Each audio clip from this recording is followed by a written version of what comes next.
జై భీమ్ సినిమా వచ్చింది మధ్యలో.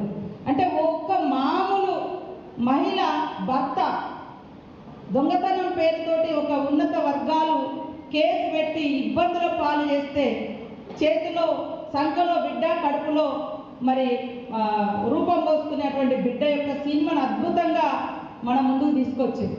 అవునా, మాకు ఈ హక్కులు ఉంటాయా అని ఎంతోమందికి ఈ సినిమా ప్రేరణగా నిలిచింది. కానీ అలాంటి సినిమాను ప్రోత్సహించలేదు. అలాంటి వాళ్ళకి అవార్డులు రాలే జై భీమ్ సినిమా లాంటి వాటికి.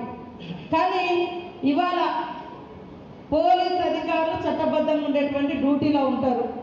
వాళ్ళని బట్టలు ఇప్పేసి ఒక స్మగ్లర్ పాత్రలో ఒక స్మగ్లర్ పాత్రలో ఉండేటువంటి ఒక స్మగ్లింగ్ చేసేటువంటి హీరోలు పోలీస్ అధికారులను పోలీస్ స్టేషన్లలో బయట బట్టలు ఇప్పేసి నిలబెట్టి యథేచ్ఛగా స్మగ్లింగ్ చేసేటువంటి సినిమాలకు మాత్రం కేంద్రం నుంచి అవార్డులు వస్తున్నాయి.